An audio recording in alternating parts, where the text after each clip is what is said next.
you ever stopped yourself from posting something, writing something, or doing something because you were too worried about what others were gonna think of you once you did it? In this video, I'm gonna go over the 3 things I did that helped me stop caring what everybody else thinks.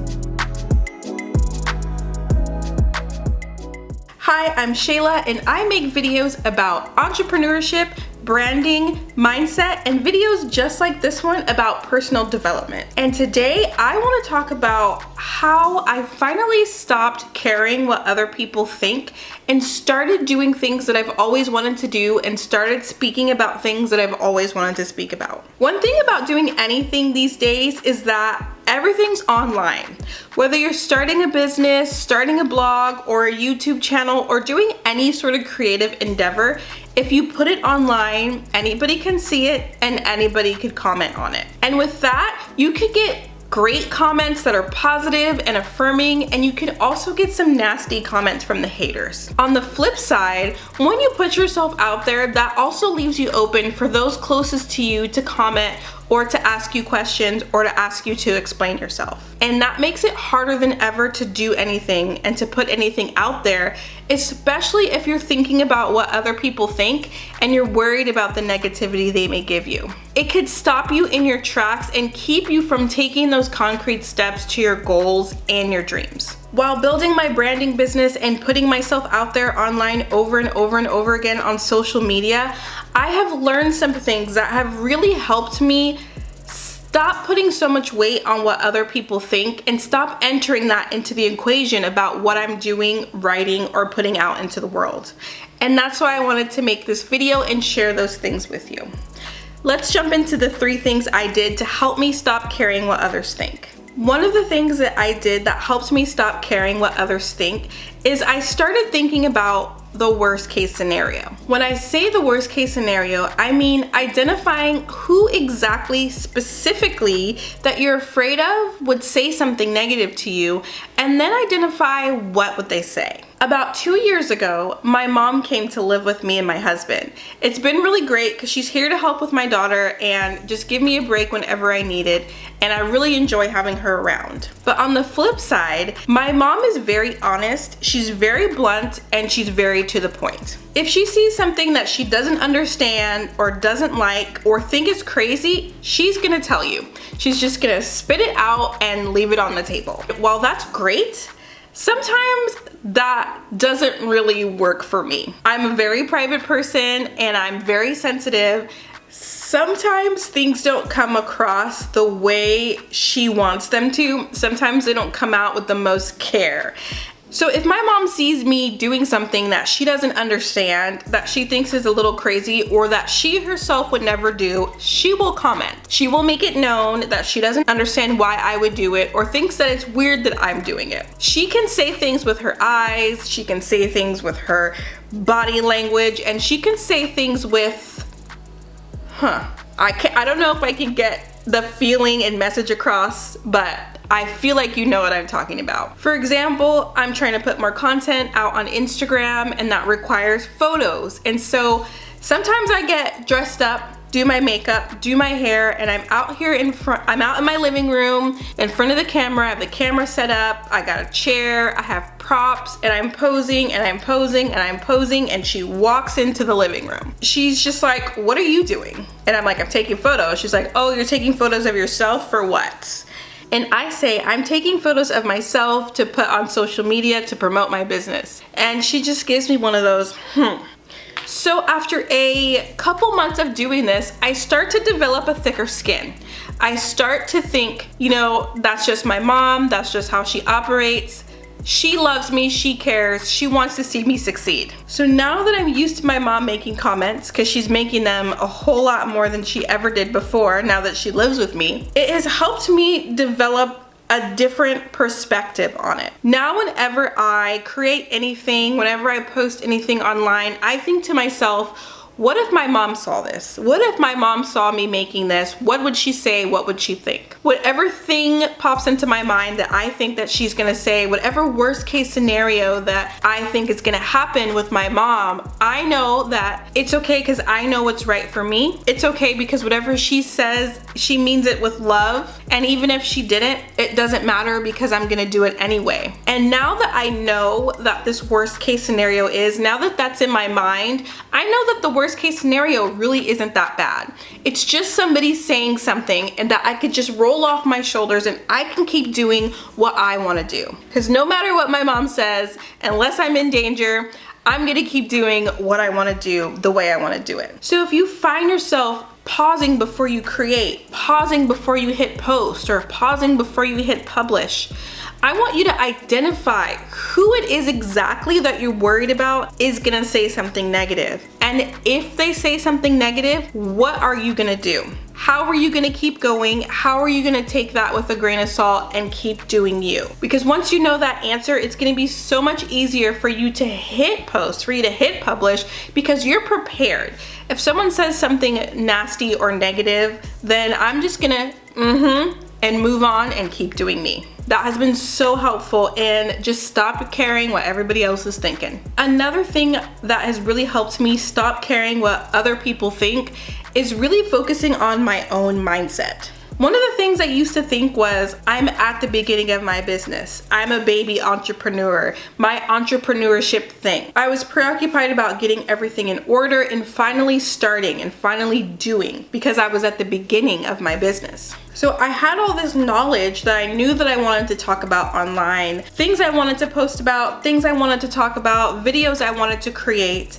And I kept telling myself, when I'm further along in my business, I can do that. When I have more credibility, I can do that. When I have more experience, then I could start talking about those things. Now, I'm not saying that if you are at the beginning of your business and that you don't have a lot of experience and you haven't been at this for a long time, that you can't just hit the ground running and start talking about what you want to talk about, because I want you to do that. But for me, what I was missing, what I wasn't thinking through, was even last year I was calling myself a beginning entrepreneur, when in reality I had been doing this for 7 to 8 years.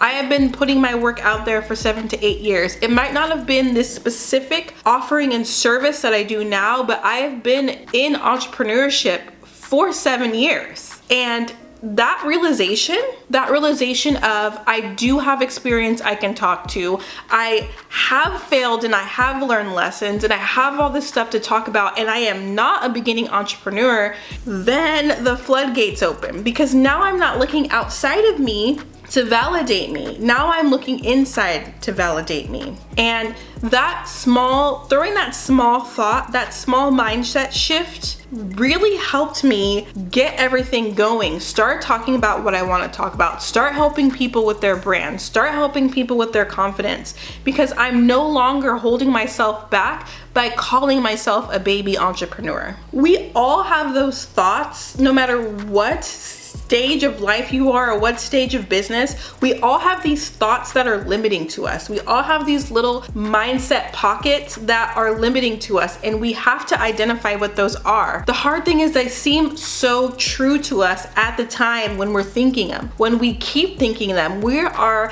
equating them with fact, and they're really just a thought that we're having in our mind. It's key to really identify what those thoughts are and look at them and examine them and ask ourselves, what do we want to keep thinking this on purpose? Because I guarantee there's thoughts that you just want to throw away or replace. It's so important that we catch those thoughts, that we take them, and when we examine them and we think about, do we want to keep them? Are they true? Do they really serve us? Is this something I want to think about? Or do I want to just say, bye Felicia, and just start out with something, a new thought that's going to help me go forward? So if you feel like there's thoughts in your head that are holding you back, what I did was I just started writing. I started developing the habit of just writing a little bit of what's on my mind. Spending some time 4 or 5 times a week just writing what's on your mind, whatever it is, planning out the next thing, whatever it's on your mind, just write. And doing that on a regular basis starts getting these thoughts out of your head and onto the paper. And journaling is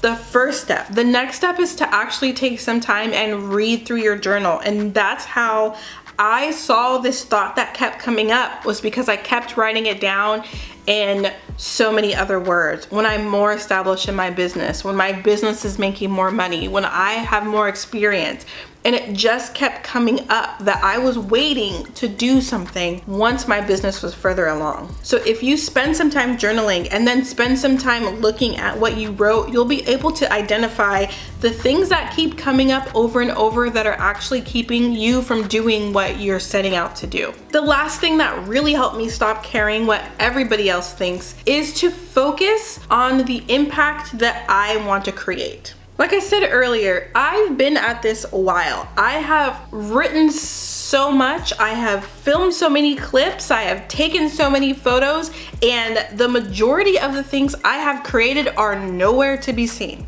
If you comb through my computer, you'll see tons of blog posts I've written, you'll see videos I've filmed and never edited or never published, and all that stuff just sitting there. And it's just sitting there because every time I created it, I never followed through with editing it or proofreading it and hitting publish. I never followed through because I was so worried about what people were gonna say once it was out. And not just any people. I was worried about what the haters were gonna say. I was worried about people in my family. What were they gonna say? I was worried about my friends. What are they gonna say? And the problem with that is that I was focusing on how my work was going to impact people who it wasn't even for. My branding advice is not for my friends if they don't have a business. My branding advice is not for my old teachers because they don't have a business. If you're not putting yourself out online, my content is not for you.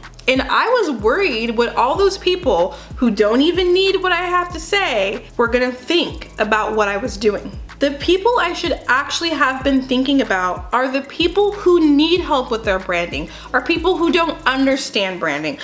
People who don't understand how to put themselves out there, who struggle with confidence. I was not worrying about them and the impact that my work would have on them. Because if I hold back all my knowledge, if I don't create, then I'm not able to help them, and they might not be able to get the information they need. So when I'm focusing on what I have to say and the people that need it most, then I don't even care what all those other people are gonna say because they don't need it. This information is not important to them, so of course they're not gonna want it. Of course they're not gonna see the value in it. I need to be focused on the people that I can help. If you're having trouble putting your work out into the world and putting your knowledge forth and actually offering to help other people, I want you to identify who exactly your message is for, who you want to help with your knowledge and what you can do. Who exactly are those people? And then I want you to identify what happens if they don't get the help that you're here to give them. If you never post your video, if you never post on Instagram, if you never put your work out into the world, what are those people, the people that could use your help the most? What happens if they don't get the information that they need? And if you think about that, it won't even matter to you what your cousin is gonna say or what your 4th grade teacher on Facebook is gonna have to say. Those things won't matter. The only thing that will matter is the work that you're doing and the help that you're able to provide to people. To sum it all up, the things that have really helped me stop caring what other people think are to, 1, get clear on the worst case scenario. What are they gonna say and how are you gonna handle it? Number two, start looking at your mindset and identifying those thoughts that are holding you back. Number 3 is to start thinking about the impact that you're gonna create and what happens if you don't show up. So there you have it. Those are the things that really helped me stop caring what other people think and have helped me find my voice and put my work out into the world. If you like this video, please give it a thumbs up. And if you want to see more videos about entrepreneurship, branding, mindset, and personal growth, please hit the subscribe button below. I would love it if you would leave me a comment below and tell me one takeaway that you have from this video and what you're gonna do to put your work out into the world. If you want to connect with me, hit me up on Instagram. My handle is Chayla Charlise, and it's also down in the description. I can't wait to see you on the next one. Bye.